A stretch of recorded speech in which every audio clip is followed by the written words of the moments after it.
Hello everyone, I welcome you all to this video.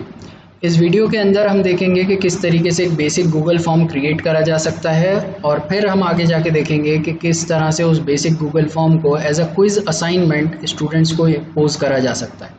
तो let's start. सबसे पहले आप देख रहे होंगे कि यहाँ पर गूगल का वेब पेज डिस्प्लेड है। इसके अंदर यहाँ पर गूगल ऐप्स अवेलेबल हैं। इन गूगल ऐप्स पे जाकर मैं क्लिक करता हूँ तो यहाँ नीचे आपको दिखाई देगा स्क्रॉल करने के बाद कि यहाँ लिखा हुआ है फॉर्म्स। तो मैं फॉर्म्स पे क्लिक करता हूँ। जैसे ही मैं फॉर्म्स पे क्लिक करूँगा तो एक गूगल फॉर्म क्रिएट करने का ऑप्शन आ जाएगा। मुझे स्टार्ट अ न्यू फॉर्म, यहाँ पे मैं ब्लैंक पे क्लिक कर दूंगा तो एक ब्लैंक फॉर्म क्रिएट हो जाएगा। ये जैसे ही ब्लैंक फॉर्म क्रिएट हुआ है, अभी इसका कोई टाइटल नहीं है, मैं यहाँ पे इसका टाइटल दे देता हूँ। सबसे पहले इसका मैं दे देता हूँ टेस्टिंग फॉर्म 1।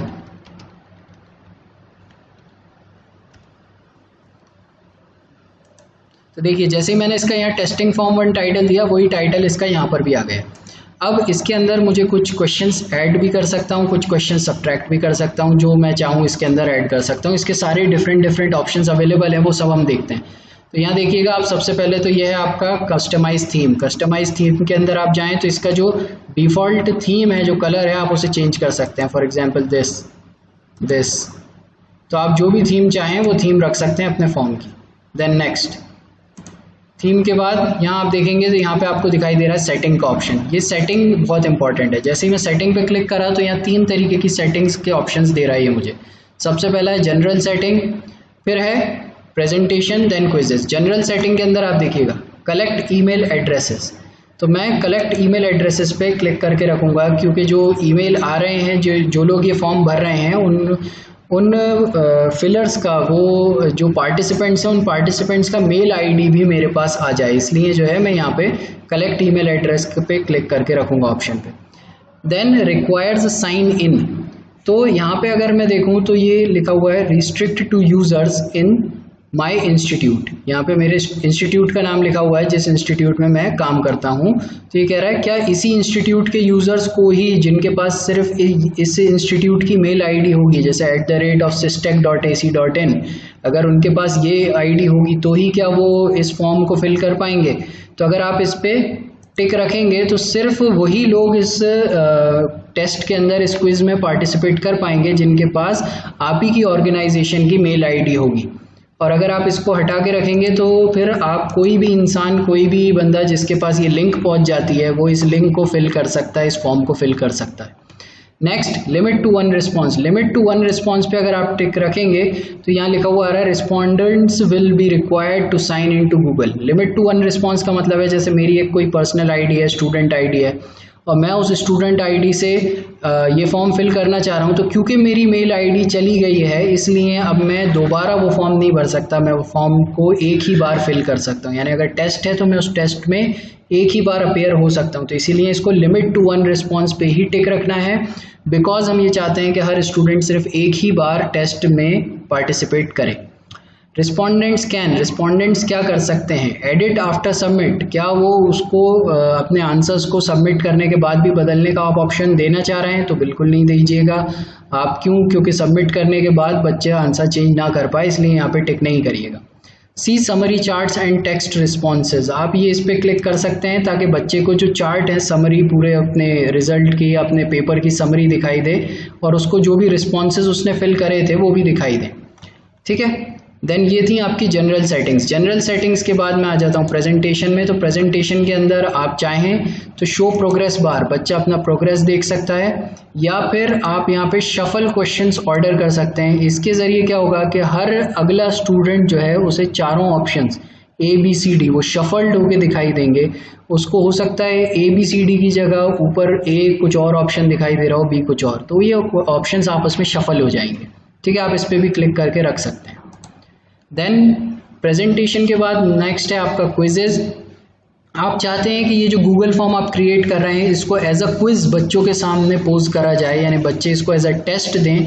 तो आप यहाँ पे make this as a quiz option को ऑन करके रख सकते हैं।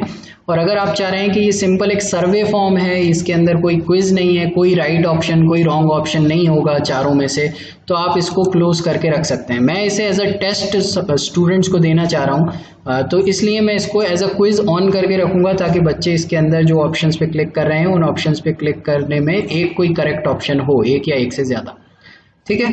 Then release grades immediately after each submission. हर क्वेश्चन के जब वो अपना पेपर सबमिट कर देगा स्टूडेंट, तो उसको क्या उसके ग्रेड्स रिलीज कर दें, या फिर लेटर आफ्टर मैन्युअल रिव्यू, या फिर वो अपना जो है फॉर्म फिल करके सबमिट कर देगा, उस फॉर्म को फिर मैं रिव्यू करूँगा और रिव्यू करने के बाद मैं उसके ग्रेड्स दूंगा। आप क्या ऑप्शन पे रखना चाह रहे हैं, तो आप इसको इमीडिएट आफ्टर ईच सबमिशन कर सकते हैं अगर आपका क्वेश्चन पेपर जो है या आपका क्विज जो है वो ओनली मल्टीपल चॉइस क्वेश्चन है। लेकिन अगर आपका क्विज जो है वो इस तरीके का है कि आप बच्चे से कोई आंसर थ्योरेटिकल आंसर सबमिट कराना चाह रहे हैं, कोई शॉर्ट पैराग्राफ लिखवाना चाह रहे हैं, तो फिर आप इसको लेटर आफ्टर मैन्युअल रिव्यू रखें ताकि आप उन आंसर्स को रिव्यू कर पाएँ पहले और फिर उसकी मार्किंग दे करके उसको मार्क्स दे पाएँ, ताकि वो बच्चा फिर बाद में अपने मार्क्स देख पाए। तो मैं इसको totally objective type question paper रखने वाला हूं, तो मैं इमीडिएट आफ्टर ईच सबमिशन पे क्लिक रखूंगा। Then respondents can see missed questions, क्या क्या क्वेश्चंस उससे छूट गए थे, करेक्ट आंसर्स, क्या क्या आंसर्स सही हैं, एंड पॉइंट वैल्यूज, कितने मार्क्स का वो क्वेश्चन है, ये सारी चीज़ें स्टूडेंट देख सकता है, इसको देखने दी जाएँ। तो ये इसकी सारी ऑप्शंस, ये इसके सारे ऑप्शंस थे। ये सारे ऑप्शंस को मैं अब यहाँ पे जाके सेव कर देता हूँ, तो ये सेटिंग मेरी सेव हो गई है। अब इस सेटिंग को चेंज करने के बाद आप यहाँ नीचे आएँ और देखें कि यहाँ पे आपको दो दिखाई दे रहे हैं, एक तो क्वेश्चंस और एक रिस्पॉन्सेज। ये क्वेश्चन पेपर है, जो क्वेश्चन पेपर आप क्रिएट करेंगे, और रिस्पॉन्सेज के ऊपर जो बच्चे आंसर्स सबमिट करते जाएंगे उनका यहाँ पे रिस्पॉन्सेज के अंदर डिटेल आने लगेगी कि किस बच्चे ने क्या आंसर सबमिट करे और उसका क्या रिजल्ट है। तो अभी मैं पहले क्वेश्चन पेपर क्रिएट करता हूँ। क्वेश्चन पेपर क्रिएट करने के लिए मैं सबसे पहले देखूँ तो बच्चे का मैं सबसे पहला क्वेश्चन उसको देते हैं। यस, तो चलिए मैं क्वेश्चन नंबर 1 पोज कर रहा हूँ बच्चों के सामने। यहाँ पे क्वेश्चन है, फर्स्ट क्वेश्चन, इसके अंदर मैं क्वेश्चन टाइप कर सकता हूँ या मैं चाहूँ तो कहीं से कॉपी करके लाया हूँ तो पेस्ट कर सकता हूँ। टाइम सेव करने के लिए मैं कॉपी करके लाया हूँ। तो यहाँ पर देखेंगे आप, work done in a free expansion process is, ये मैंने क्वेश्चन पूछा है बच्चों से कि क्या वर्क डन होता है। साइड में जो है मैं कोई इमेज इनको दे सकता हूँ, अगर मैं इस क्वेश्चन को, कोई डायग्राम भी है इस क्वेश्चन के अंदर, जिस डायग्राम की ज़रूरत है इस क्वेश्चन को सॉल्व करने के लिए, तो वो डायग्राम भी यहाँ से इमेज पे क्लिक करके आपके सिस्टम में अपलोड कराया जा सकता है। उसके साइड में आप देखेंगे तो यहाँ ड्रॉप डाउन लिस्ट है। ड्रॉप डाउन लिस्ट में आप देख रहे हैं मल्टीपल चॉइस क्वेश्चन पे टिक करना है अपने को, ताकि उसे 4 ऑप्शंस दिए जा सकें, वो किस ऑप्शन को सिलेक्ट कर रहा है। इसके अंदर और भी चीज़ें अवेलेबल हैं, जैसे शॉर्ट आंसर टाइप क्वेश्चन, आप चाह रहे हैं कि बच्चा जो है ऑप्शंस नहीं बल्कि शॉर्ट आंसर लिखे या पैराग्राफ वाइज क्वेश्चन लिखे, या उसे कोई ड्रॉप डाउन लिस्ट दिखाई दे जिस ड्रॉप डाउन में से वो करेक्ट आंसर को सिलेक्ट कर ले, या कोई लीनियर स्केल दिखाई दे, यानी कि आप कहें कि भाई what do you think, how do you grade this institute, और 1 से 10 तक उसको स्केल दे दें, वो तो कह देंगे 10 में से 8, 10 में से 9, ऐसा आप लीनियर स्केल करके दे सकते हैं। तो कई तरीके के उसको ऑप्शंस अवेलेबल हो सकते हैं जिनके ज़रिए वो आंसर दे पाएगा। मैं मल्टीपल चॉइस क्वेश्चन टेस्ट देना चाह रहा हूँ, इसलिए मैंने मल्टीपल चॉइस पे सिलेक्ट करके रखा है। क्योंकि मैंने मल्टीपल चॉइस पे सिलेक्ट करके रखा है तो आप यहाँ देखिए, यहाँ पे मुझे ऑप्शंस फिल करने के आ रहे हैं। मल्टीपल चॉइस क्वेश्चन यानी 4 ऑप्शंस अवेलेबल होंगे स्टूडेंट के पास। तो ऑप्शन 1 क्या होना चाहिए, work done in a free expansion process. मैं कहता हूँ कि it is going to be positive. Second option, it is going to be negative. Third option is it will be 0, and fourth option is either positive or negative। तो मैंने ये कह दिया कि ये 4 ऑप्शंस हैं, इन 4 ऑप्शंस में से स्टूडेंट कोई भी ऑप्शन सिलेक्ट कर सकता है, लेकिन आपको इसे बताना पड़ेगा कि सही आंसर कौन सा है, ताकि ये बच्चों के मार्क्स कैलकुलेट कर सके, ये चेक कर सके कि बच्चे ने सही आंसर दिया है या नहीं दिया। तो आप यहाँ पे आंसर की पे क्लिक करें, और आंसर की पे क्लिक करने के बाद आप देख लें कि इन 4 में से कौन सा सही ऑप्शन है। जो भी आपको लग रहा है सही ऑप्शन है, जैसे कि 0, तो मैं यहाँ पर इस पे 0 पे क्लिक कर देता हूँ। तो अब इसको पता चल गया है गूगल फॉर्म को कि ये 4 ऑप्शंस में से 0 जो है वो सही आंसर था। अब यहाँ पर आप साइड में देख रहे होंगे पॉइंट्स, तो कितने पॉइंट यानी कितने मार्क्स का आप इस क्वेश्चन को बनाना चाह रहे हैं। आप चाहें तो 1 मार्क्स का बना सकते हैं। यूजुअली मल्टीपल चॉइस क्वेश्चन सारे सेम मार्क्स के होते हैं, तो सारे क्वेश्चन 1 मार्क्स के ही बनेंगे। या फिर 2 मार्क्स का किसी का वेटेज ज़्यादा देना चाह रहे हैं, आपकी ये क्वेश्चन बहुत ज़्यादा टफ है, इसको सॉल्व कर लिया या इसका आंसर दे दिया तो ज़्यादा मार्क्स मिलने चाहिए, तो आप 4 मार्क्स 5 मार्क्स का बना सकते हैं। इस तरह से आप मार्किंग यहाँ पे दे सकते हैं। जब आप उस क्वेश्चन से सेटिस्फाई हो जाएं तो आप यहाँ पे जो है डन कर दें, तो वो क्वेश्चन फिल हो जाएगा। ठीक है, वो क्वेश्चन अब कंप्लीट हो चुका है। अब नेक्स्ट आप यहाँ पे देख रहे होंगे तो साइड में ये आपको कुछ ऑप्शंस दिखाई दे रहे हैं। इन ऑप्शंस का मतलब क्या है, यहाँ पे आप जाएं तो ऐड क्वेश्चन, यानी कि अब आप एक और क्वेश्चन ऐड करना चाह रहे हैं तो आप यहाँ पे कर लें। आप यहाँ पे जाएं तो यहाँ पे हो जाएगा इंपोर्ट क्वेश्चंस। आपने कहीं और क्वेश्चंस टाइप करके रखे हुए हैं, उनको यहाँ पे इंपोर्ट करना चाह रहे हैं, या किसी और फॉर्म में आपके क्वेश्चंस अवेलेबल हैं, उस फॉर्म से कॉपी करके आप यहाँ पे देना चाह रहे हैं तो आप वो क्वेश्चन यहाँ पे दे सकते हैं।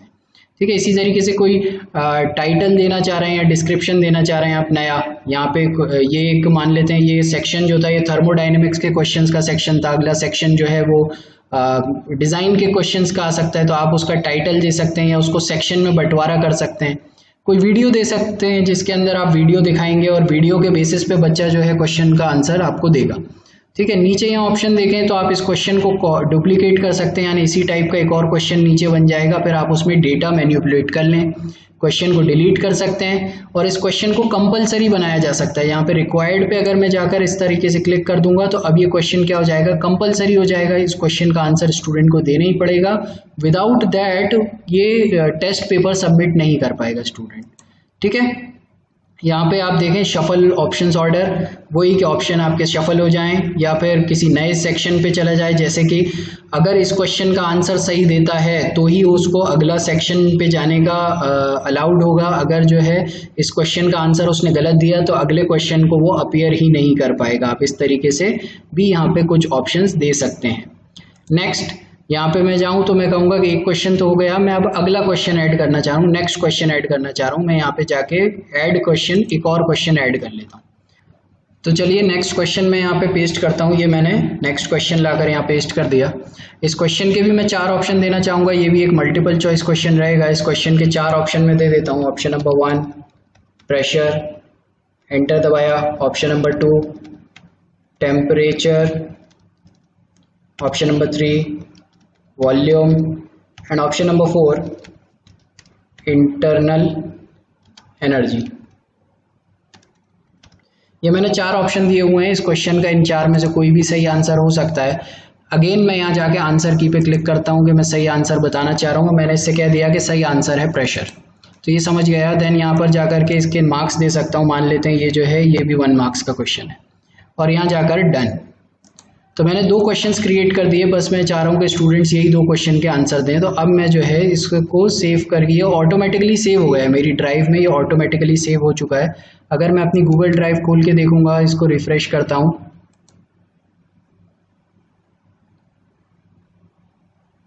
तो आप देखिए यहाँ पे आपको ये टेस्टिंग फॉर्म 1 दिखाई दे रहा है। ये टेस्टिंग फॉर्म 1 जो है ये मैंने अभी अभी क्रिएट करा है, जो कि मुझे यहाँ दिखाई देने लगा है। ये फॉर्म जो मैंने क्रिएट करा था ये मुझे अपनी ड्राइव में दिखाई देने लगा है। अब मैं इस फॉर्म का किसी भी टेस्ट में यूज़ कर सकता हूँ। तो अगले वीडियो में हम देखेंगे कि किस तरीके से गूगल क्लासरूम के अंदर इस फॉर्म को ऐड कराया जा सकता है और इसको स्टूडेंट्स को दिया जा सकता है टेस्ट फिल करने के लिए। For this video, thank you very much.